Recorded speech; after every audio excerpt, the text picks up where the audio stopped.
But again, we remain, another one of these open questions, which really always puzzles me, how it can be that these stunning public events can somehow take place in such a way that there is never any real answer as to how they happened. And then we move on from that. And so this becomes a very tantalizing thing, I think, for so many of us. And certainly it inspires me to try to find answers in our past, because I really think that it is so essential to get the past right, at least as right as we can, because we're not gods, we're not superhuman, but we have to try to see through the narratives that get laid down. For example, Islam is a religion of peace.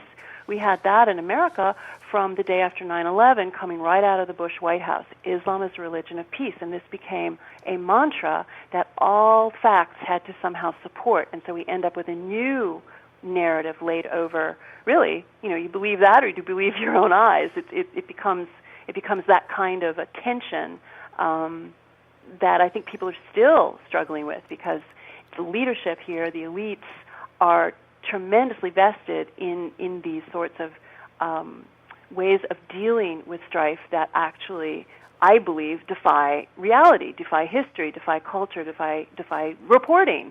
So we're in a real quandary, I think, because we are so far divorced from even attempting to get at the real facts, because they're so disturbing to people, and they're so disturbing to people in power. When did it change from we the people to I the person? To I the person. Well, I would say, what do they say? The 70s was the me decade, right? In here, I suppose it was a bit of a long time coming, but again, I tend to credit many of the changes, much of what modern America is like today, does go back to the Roosevelt years. This is where we see the introduction of socialism into the way the economy is organized. It's where we also see the institutionalization of interventionism, which above and beyond World War II continued on in a way that I think did twist the whole notion of an American republic. We never again went back to an American republic with a national interest. And I think that is a very dangerous thing when countries operate really without a national interest, without their own people at heart. And I think that this is something that we tend not to discuss or debate, because these assumptions have really become part of our way of expressing ourselves and dealing with things. And these notions are very much rooted in the last 80 years again. But looking at what's happening in Afghanistan and elsewhere, we see unravelings and how they don't work ultimately. And then you see who suffers. And again, it's your own people. We see this in Europe with Islamic immigration, for example. Who suffers? Well, it's the people who can't afford to live in the enclaves and go to the private schools and so on. It's the people. And leaders seem to be, in Western world especially, seem to be divorced from their own people at this point, having more in common with various transnational elites and so on. And I think that's why we see so much of this intervention and activity elsewhere, while your own countries are hurting, and your own people are certainly bearing so much of the brunt of it. Do you think we're too politically correct? Oh, for sure. But you see, even saying politically correct is a form of political correctness, I would say. Yeah, that's true. Well, political correctness is sort of, I feel certainly I've used the term for decades now, probably since the 80s, I would say it started really being used. But again, where does that term come from? One of the earliest iterations we know of is from Chairman Mao, political correctness, not meant ironically, of course. But I think what it does is the use of the term almost becomes a dead end in our thinking. We don't think where it comes from. And really, these ideas of lexicons, limited word lists that become acceptable, that also train your mind, that comes right out of Marxism. It's the Marxist-Leninist playbook to control your speech, because when you control your speech, you also tend to control your thinking. And we are certainly prey to that. Well, who's controlling us? Well, we control ourselves. I mean, this is one of the things. We have a First Amendment here and free speech and so on, but we learn to censor ourselves. And a lot of it is the herd mentality at work. A lot of it is also reacting to stimuli like career. You lose your job when you say certain things. Yeah. You lose your job when you think certain things. You don't get invited to parties, which is strange to say, really seems to count much too much in my profession, I would say. But there is a very disappointing lack of courage just in the way people allow themselves to be cowed by fear of being called names, hate monger, Islamophobe. Yeah. Relating that back to the past, I compare the Islamophobe as a real shutdown of thought and speech to the old days when people were told they were red baiting to stop discussion of communist infiltration. You're a red baiter. Well, that stops someone cold and also might, have some real solid results in terms of problems in career and so on. I mean, we always hear about the other kind of blacklist of supposed free thinkers who are actually communists, but there was a tremendous blacklist also enforced against people who wanted to uproot communists in the government, for example. So it's unfortunate. I always wonder how it could be that we are so cowed and so easily led when we do not have a gulag archipelago as the unfortunate people in the Soviet Union did to control their speech and to control their thought. But we reacted very often as if we did. Here in Canada, here in Hamilton, I'll give you a personal example. We used to have a sign on the side of the mountain because Hamilton is a city that's built on the escarpment, the Niagara Escarpment. And we had a beautiful sign that would say, Merry Christmas.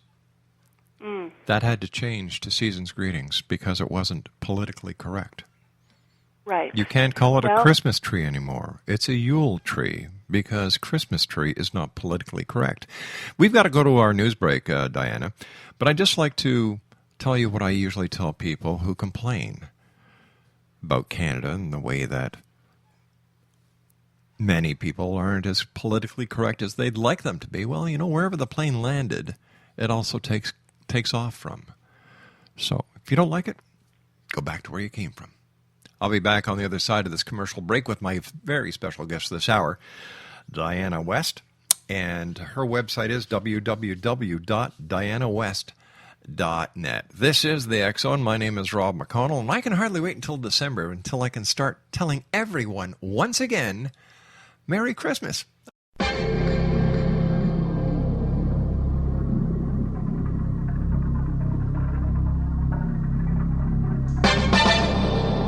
Hi, this is Rob McConnell, just letting you know that the X-Chronicles newspaper is now available online at www.xzonebookclub.com. All past editions and current editions of the X-Chronicles newspaper are available for 99 cents. That's www.xzonebookclub.com, and that's 99 cents U.S. per edition. And don't forget, the X-Zone store is now open as well for all of your X-Zone Nation merchandise. www.thexzonestore.com.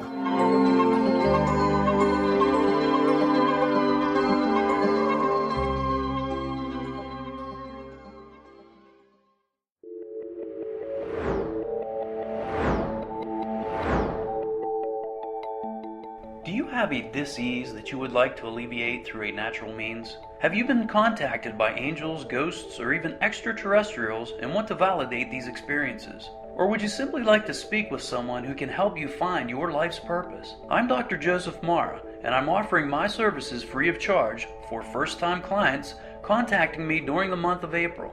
These free consultations include angel card readings, guided meditations, life coaching, and energy healing. If you have always wanted to explore these types of experiences but were skeptical or simply could not afford them, then take advantage of this free special offer. Contact me through my website, aguidinglight, spelled LITE.com, to schedule your consultation today. Until then, I offer you love, light, and laughter.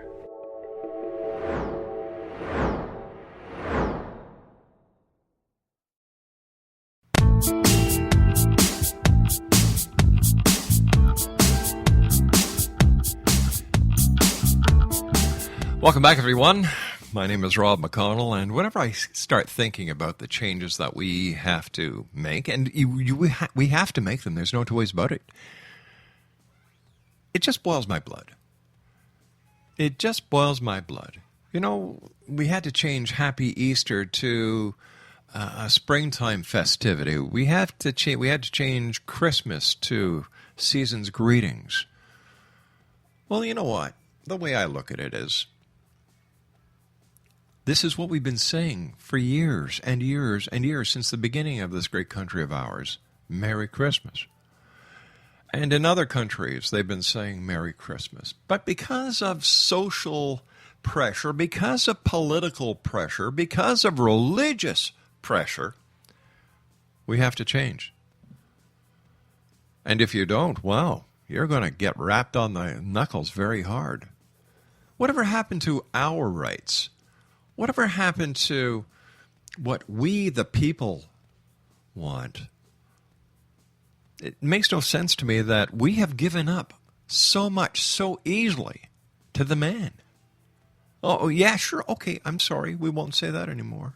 Oh, no, sure, I'll change my signs to season's greetings. Oh, no, I won't buy any Christmas cards that say Merry Christmas. We'll knock out Easter as well. What's next? Valentine's Day? Because it's a saint. That's that's going to be going. And then St. Patrick's Day. Well, wait a minute. That's a saint. He's going to be going too. The only people I can see benefiting from this are the turkeys. Because I'm sure they'll come away that they'll figure that this too was part of a religious act. And we can't have Thanksgiving anymore. Once again, if you don't like it, go back to where you came from. Plain and simple. I'm a Canadian, a proud Canadian. I love going down to the United States. It's 45 minutes from my doorstep to enter Buffalo, New York. Love it. They're great people. You couldn't ask for better neighbors. And when I see and I hear what's going on, man, my heart breaks. It really does. And one of my biggest bones of contention, Diana, is you've got men and women who volunteer to protect the United States, who volunteer to protect freedom, democracy, and yet, God bless them when they come home. Well, we've all heard the stories about the Veterans Administration and what's going on there. We have... Well, that's just the beginning. And you and I can go on for hours just on that alone. So, in your opinion, is there an end to all of this without bloodshed? Oh, well, of course. I mean, it's possible that the subversion will continue without bloodshed, and people at a certain point will become so cowed that they will find that they've become completely subjects and not citizens in any definition of the term. But yes, there is also the possibility that things will come to bloodshed. Certainly, I can envision people being made examples of. I don't envision great, enormous battles taking place like the old Civil War in the 19th century. But I do imagine losing people to the fight for liberty and who would be made examples of. I do see that as a very distinct possibility. Speaking to your point about Christmas and all, I think it's good to think of just for a little bit longer past the term political correctness to remember, as I'm sure you do, that the Soviet Union, international communism, one of its animating desires is to eradicate religion, to eradicate Christianity. It is godless communism. One way of doing that is taking away our markers of religion. It's taking away the convention of expressing joy in a Christian holiday. It's all part and parcel of this movement to divorce ourselves from our roots, from our culture, from our religion, from our traditions of liberty, of individual liberty, of rights, freedom of conscience, all of these things that disappear in a collectivist system, whether it is communist or whether it is Islamic. There are tremendous overlaps between communism and Islam, which is surprising sometimes to people because, of course, Islam has a god and communism does not. But in terms of collectivism and totalitarianism and the hostility to the individual conscience, to free speech, to freedom of religion, the parallels are uncanny. They are so similar. And also in terms of the need for external enemies in order to grow, also very similar. So these are very dangerous waves that